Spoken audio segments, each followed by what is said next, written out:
hadisnya, hadisnya. Riyadhus Shalihin, Riyadhus Shalihin.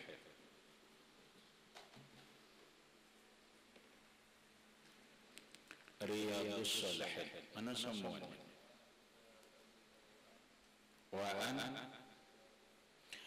an Abi Hurairah radhiyallahu ta'ala anhu qala qala Rasulullah sallallahu alaihi wasallam tajiduna an-nasa ma'adin khiyaruhum bil jahiliyati khiyaruhum bil islami iza faqahu wa tajiduna khiyaran nasi fi hadha sya'ni ashaddahum lahu karahiyatan wa tajiduna syarran nasi zal wajhaini alladhi ya'ti haula'i biwajhin wa haula'i biwajhin muttafaqun alaihi. An Abi Hurairah radhiyallahu ta'ala anhu, dari sahabat Nabi Abu Hurairah radhiyallahu anhu, qala, beliau berkata, qala Rasulullah sallallahu alaihi wasallam, bersabda Rasulullah sallallahu alaihi wasallam, tajidunan nas, kalian mendapati manusia, ma'adina, orang-orang yang mempunyai bermacam-macam nasab dan membanggakannya. Ma'adina, orang yang mempunyai nasab dan membanggakannya. Khiyaruhum bil jahiliyati, orang pilihan dari mereka di zaman jahiliyah. Khiyaruhum, maka menjadi orang pilihan fil Islam, di dalam Islam. Iza faqahu, apabila mereka paham dengan Islam. Wa tajiduna khiyaran nas, dan kalian mendapatkan manusia pilihan bihadza sya'ni, dalam ini agama, bihadza sya'ni, dalam ini kepemimpinan. Asyadduhum lahu karahiyatan, paling bersangatan mereka yang benci dengan kepemimpinan. Wa tajiduna syarran nas, dan kalian menemukan sejahat-jahat manusia, yaitu zal wajhain, orang yang mempunyai dua muka. Allazi ya'ti haula'i biwajhin, yang datang kepada mereka manusia biwajhin, dengan satu muka. Wa haula'i, dan kepada manusia yang lain biwajhin, dengan muka yang lain. Muttafaqun alaih. Hadis ittifaq Bukhari dan Muslim. Jaga penjelasannya. Rasulullah sallallahu alaihi wasallam bersabda, tajidunan nasa ma'adina, kalian menemui manusia, mendapati manusia itu punya nasab, punya turunan yang mulia dan membanggakan turunannya. Ingat, ini Rasulullah padahal. Maksudnya apa? Rasulullah dulu secara khusus menceritakan kondisi orang Arab zaman dulu sebelum Islam. Kondisi orang Arab zaman dulu sebelum Islam, yang mana mereka itu bermacam-macam suku, bermacam-macam turunan nasab. Yang mana zaman dulu itu manusia punya kasta-kasta yang berbeda,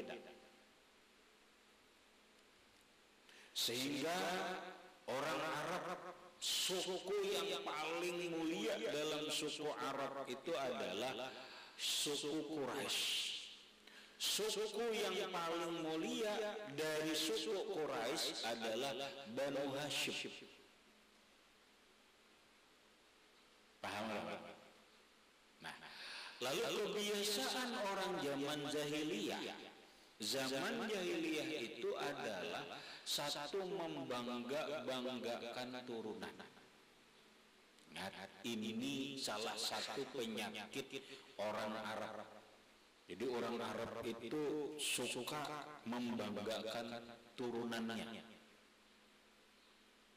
Kalau bahasa kita di kitab, orang yang suka mengatakan datu-datunya, kai-kainya itu orang hebat. Itu namanya membanggakan turunan. Kaiku ini, datuku begini, yang hebat-hebatnya itu datunya yang diceritakan. Dan ternyata ini bukan secara khusus, ini adalah keadaan orang Arab zaman jahiliyah.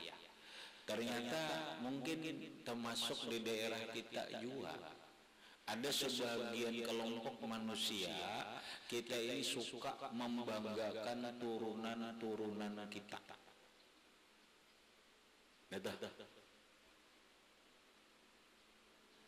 Padahal ya nang di dalam utamamah adalah laisal fata mayyaqulu hadza abi wa innamal fata mayyaqulu ha anaza. Laisal fata, bukan seorang pria, bukan seorang pemuda yang hebat, bukan seorang pemuda yang sejati. Mayyaqulu hadza abi, orang yang berkata abahku sugih, abahku tuan guru, abahku pejabat, kaiku wali, datuku bakaramat. Itu bukan begitu. Jangan. Kamaramadai berisi pendatuan alim bakaramat, jangan berkisah lawan orang. Aku jer berjurai kayak ini tapi datuku bakaramat, itu namanya membanggakan turunan. Jangan. Laisal fata mayyaqulu hadza abi, bukan seorang pemuda yang baik, bukan seorang laki-laki yang sejati, orang yang berkata ini bapakku pejabat, bapakku tuan guru, bapakku ulama, bapakku kiai, bapakku lurah, bapakku wali, karamatnya begini. Bukan begitu. Jangan cerita.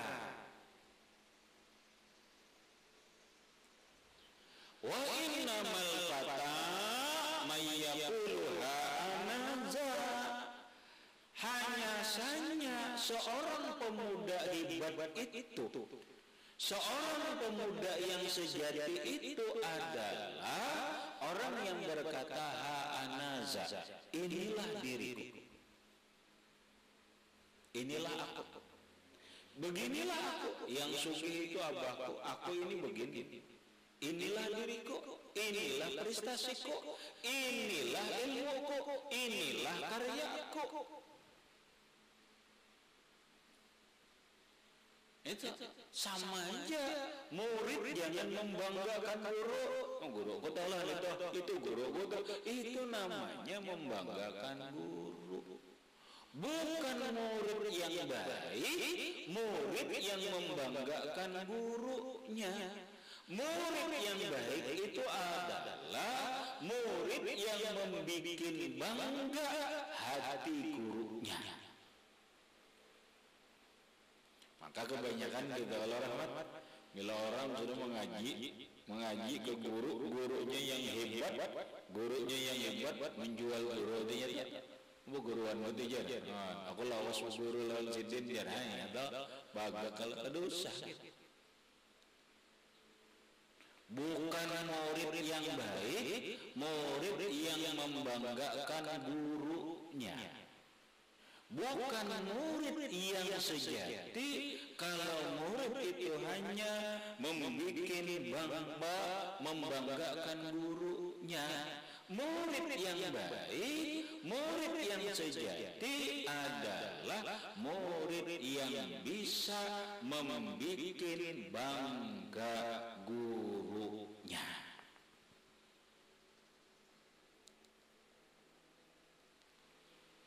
Hati-hati nih, ini masih ramai pikai orang membahas nasab masih ramai. Padahal itu perilaku kebiasaan orang zaman jahiliyah. Zaman jahiliyah itu kata Rasulullah membanggakan nasabnya, suka begitu.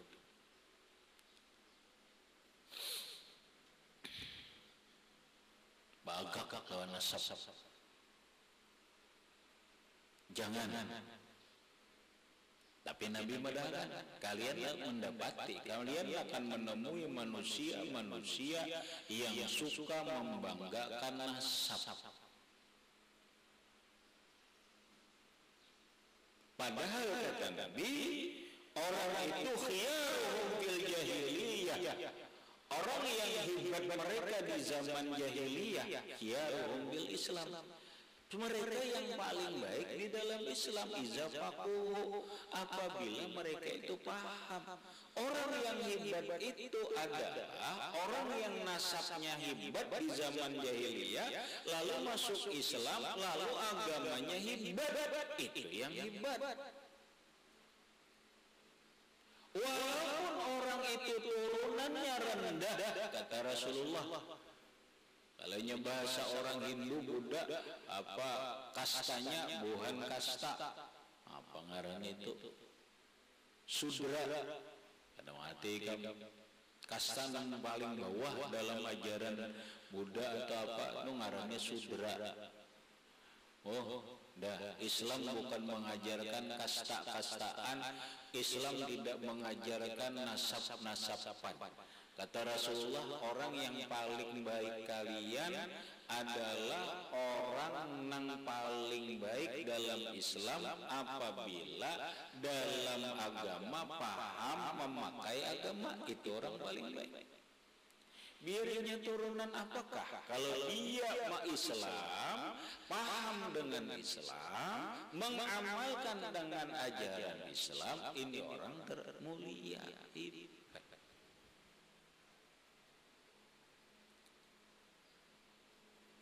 Khiyaruhum bil jahiliyah.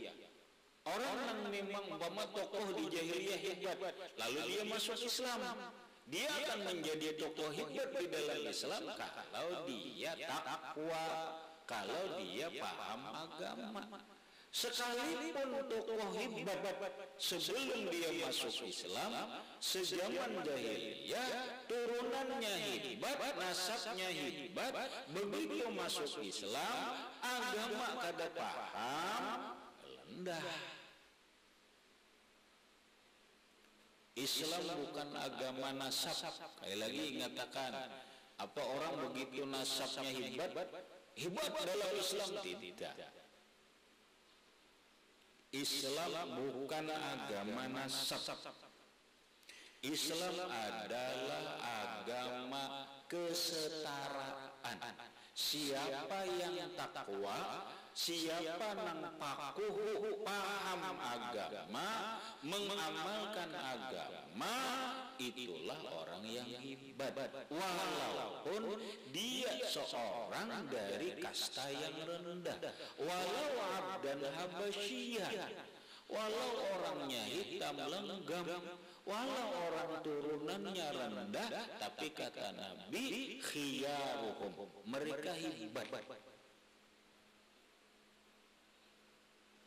Artinya apa? Dalam Islam kita kada boleh membeda-bedakan nasab. Islam bukan, kemuliaan Islam bukan karena nasab. Lah, nyatakan kemuliaan Islam bukan karena nasab. Kemuliaan seseorang bukan karena nasab. Kehebatan seseorang bukan karena nasab.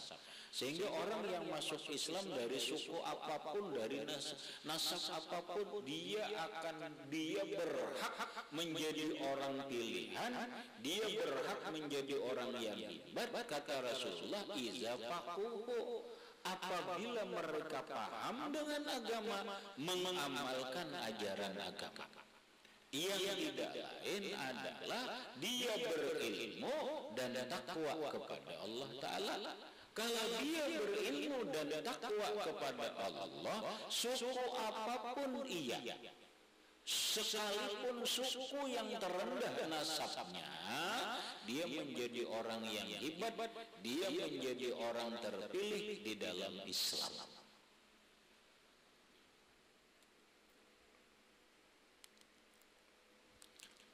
Nyatakan lah, ini Rasulullah berkata, khiyaruhum bil jahiliyati khiyaruhum bil islami iza faqahu. Kita kan boleh minder rahmat, boleh agama Islam sekalipun kita ini orang kampung, orang rendahan, bukan turunan pejabat, bukan turunan bangsawan, bukan suku nang deribat, bahkan suku terendah, latar kehidupan paling rendah, ini kan jadi masalah dalam Islam. Apabila dia pakuhu, ilmunya hebat, ilmunya hebat dalam ilmu Islam, kemudian takwanya hebat, khiyaruhum, dia menjadi orang pilihan, dia bisa menjadi seorang pemimpin, dia bisa menjadi orang yang hebat.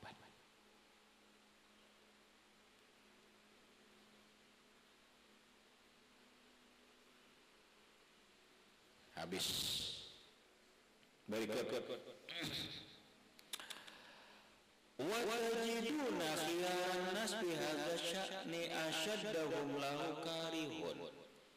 Kalian akan menemui manusia pilihan dalam kepemimpinan, mereka yang benci dengan kepemimpinan itu. Maksudnya apa? Pemimpin yang baik, bupati kah, wali kota kah, gubernur kah, mereka yang tidak ambisi jabatan, mereka yang tidak haus kekuasaan, mereka yang tidak rakus dengan kekuasaan, mereka yang tidak ambisius dengan kekuasaan. Kalian kata Rasulullah akan mendapatkan orang itu. Pemimpin kalian yang terbaik adalah pemimpin yang tidak ambisi, tidak serakah, tidak haus kekuasaan. Maka carilah calon-calon pemimpin yang benci, kada suka, kada ambisi, kada serakah, kada haus dengan kekuasaan.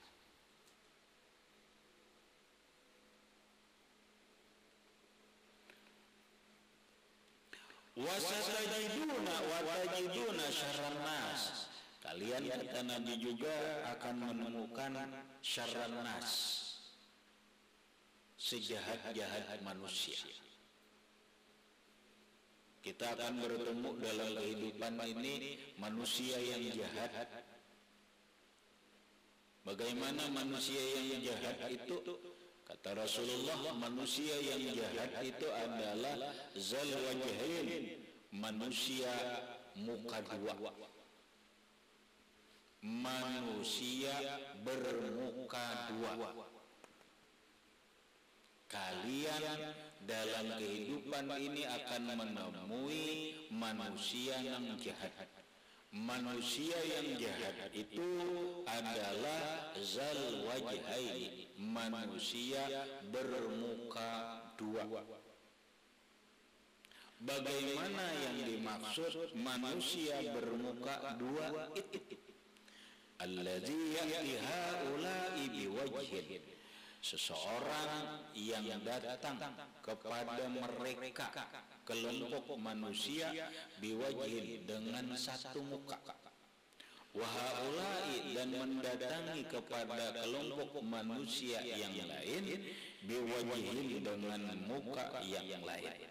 Maksudnya manusia yang muka dua ini adalah manusia munafik, orang yang berwajah dua, orang yang bermuka dua. Ke kelompok sini bicaranya begini, pergi ke kelompok sebelah bicaranya begini, beda. Pada akhirnya adalah dia menjadi pengadu domba. Akhirnya berkelahi. Ikam kayak gitu aja. Nah, ini zal wajhain, datang ke wadah zikri, berkisah tentang sholat begini. Lalu Opik ini datang kepada Salah bercerita tentang Jikri, bahwa Jikri itulah lawan nikam begini.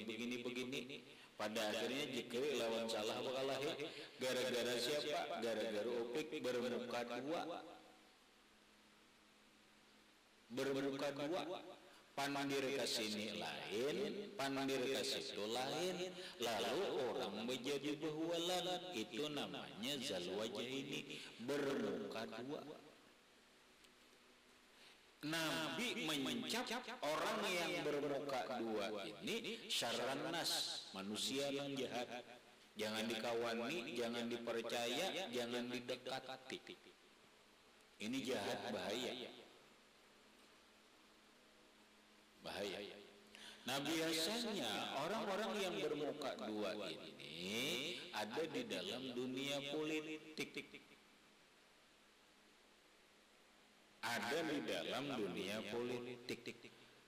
Secara umum ya di mana-mana, bisa di dunia bisnis, bisa di dalam organisasi, bisa di dalam kehidupan bermasyarakat. Yang jelas dia muka dua. Di hadapanku berbicara begini, tapi begitu di hadapan orang menyampaikan begini, lu berbeda. Iya, itu namanya bermuka dua. Bahasa di dalam agama namanya namamun. Napa namimah. Namam itu pelaku namimah. Namimah itu adu asah. Namam orang pengadu asah. Kalau bahasa orang sekarang adu domba, mengadu domba. Itu namam ngarannya. Pengadu domba. Bakalahi orang gara-gara pandirnya aja, bawanya pandir ke sini, bawanya pandir kayak ini begini, kalahi orang, itulah namam. La yadkhulu jannatan namamu. Orang pengadu domba tidak akan masuk surga. Orang yang bermuka dua, pengadu domba bisa disebut bermuka dua. Disebut oleh Rasulullah syarran nas, manusia yang jahat. Maka pengadu domba ini biang kehancuran. Dia boleh jadi ada orang pengadu domba rumah tangga kita, sehingga orang suami istri bakalahi padahalnya diadu domba oleh orang.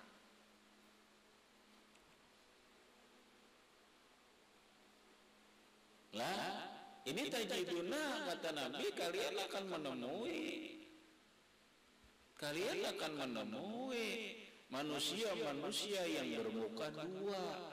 Kalian akan menemui manusia-manusia pengadu domba yang mereka itu adalah jahat.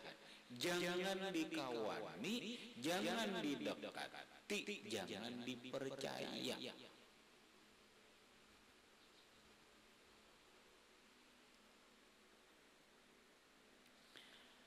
Habis. Kemudian wa an Muhammad bin Zaidin annan nasan qalu li jaddihi Abdullah bin Umar radhiyallahu anhuma ila akhirih wallahu a'lam bissawab. Ingat itu aja dulu.